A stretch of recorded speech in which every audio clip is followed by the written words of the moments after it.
Hello, my dear friends. Today we're talking about routines and the fact that routines are for you. Routines are for you. So we do our morning routine every morning. You can't even imagine that that would be for you. You're swishing the toilet. You're wiping the sink. You're emptying the dishwasher, for heaven's sakes. How can that be for you? Well, I'll tell you how it's for you. When you walk into the bathroom and the toilet is shining and the sink is clean, that's for you. How does it feel to have a clean sink, a clean toilet? How about when a friend or a neighbor comes over and they need to use your restroom? There's no thinking, is there toilet paper in there? Because you paid attention today when you swished the toilet and swiped the sink. You know it's clean, you know there's toilet paper, you know there's a hand towel or some paper towels in there, you know there's soap. You've taken care of it. Not like a 7-Eleven person would take care of the toilet, but the way a homemaker who loves her home will take care of it. When you empty the dishwasher, that's for you. You put all the dishes away, the glasses away, the silver away, everything that's in there, everything that you've laid out on the countertop that was drying, or perhaps you had a dish rack and you don't have a dishwasher, and you put the dishes away. Why is that for you? How could that possibly be for you? It's for you because now when you eat breakfast, there's some place for the dishes to go. When you eat lunch, there's some place for the dishes to go. When you eat dinner, there's some place for the dishes to go. So make sure that you empty the dishwasher every morning or empty the dish rack every morning. Now, if you have a large family and a small dish rack, you may have to empty the dish rack 2 or 3 times a day. But that dishwasher can generally hold an average size family's dishes for the day, not the pots and pans. You'll have to wash them.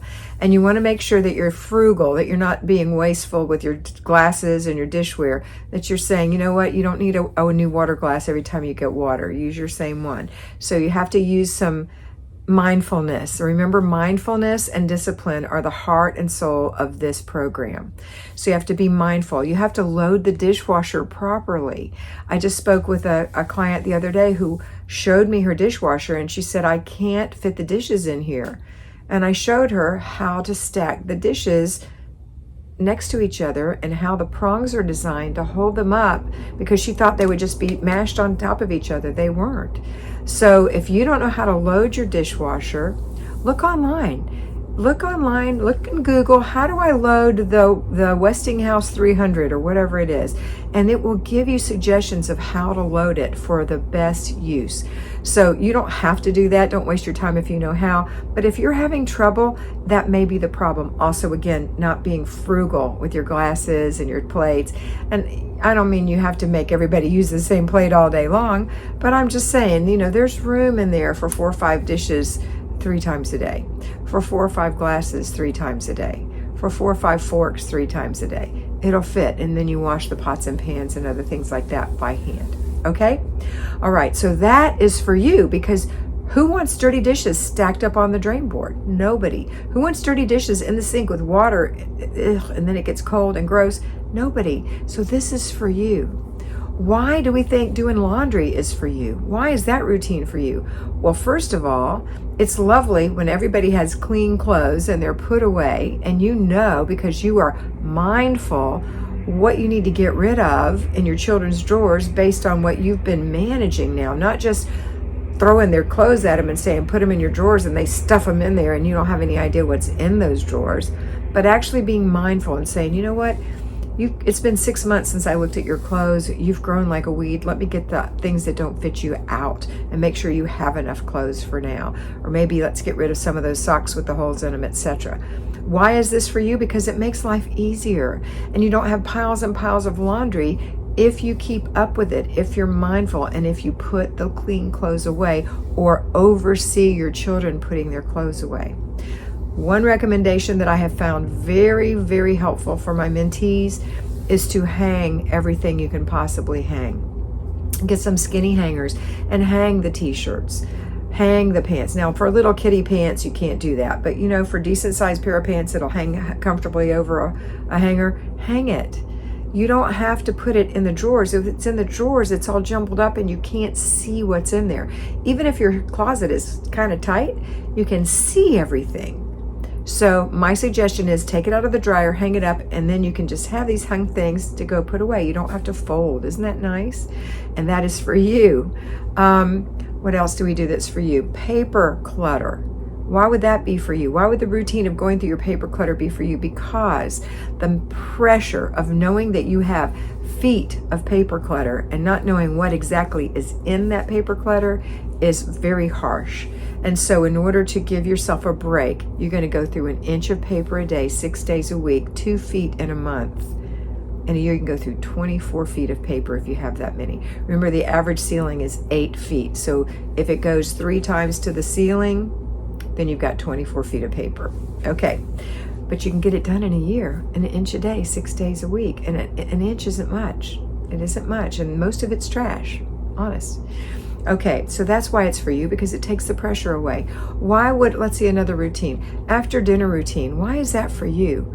The after dinner routine is for you because at the end of the meal, if you let the whole family scramble out of the kitchen or wherever you're eating, hopefully the kitchen, and now you're stuck with all this stuff, and then you don't do it because you're exhausted, you've worked all day in the house or at the office, and you just want to go chill in the living room, then when you go back in there, it's going to be gross. Or when you fall asleep on the couch and turn into a zombie who can't do anything, and you have to look at that the next morning, you're not going to be a happy mama.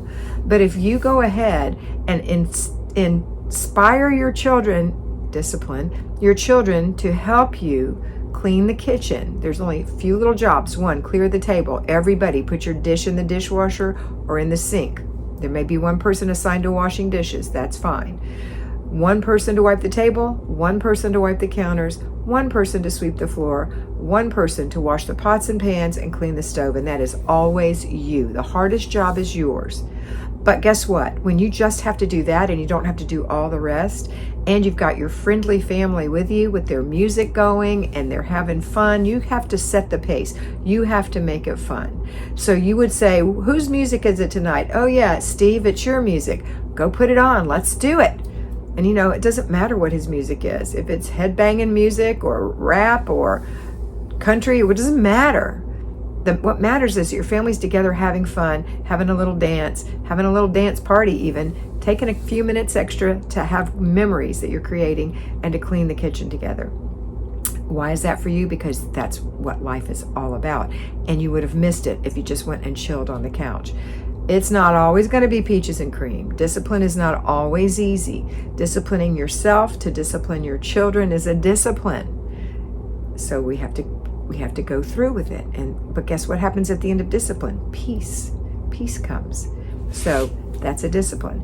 The before bed routine. Why is that for you? Oh my goodness, lady, this is the best reason ever to do a routine, is the before bed routine, because it is number 1, the cornerstone of all the routines. Okay.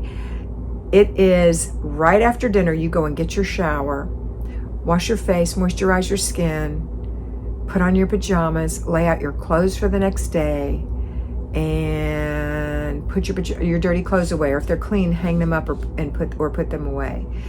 I recommend wearing everything twice unless you've got a spot on it or it smells. Wear it again. Hang it up. Don't wear it out. Wear it again. Wearing it out is washing it over and over again and creating double the laundry. Okay? But if it smells or it's got spots on it, it goes in the wash after you spot it, of course, or dirt. Why is that for you? Well, that's because you're going to be ready for bed. The only thing you'll have to do is right before bed, brush and floss your teeth. Make sure the dishwasher is turned on with soap in it. And then go to bed. That's for you so that you can get to bed on time and have the peace of knowing those things are done, and that when you get up in the morning, your kitchen is going to be saying hello, and it's going to look good, and you're going to feel good, and you're going to empty the dishwasher in 6 minutes or less, and you're going to have a nice, open, clean, pretty kitchen. It may not be gorgeous yet, but it will be. Keep at it. Keep decluttering when it's time for you to declutter the kitchen. Zone 2, next week. Okay. Why is taking your shower at night for you? Because you'll get your body clean and you're going to sleep better, and that's behind you now. You don't have to think about it. And you took your makeup off, so your skin isn't going to age as fast, and you put on moisturizer to keep it supple and moist.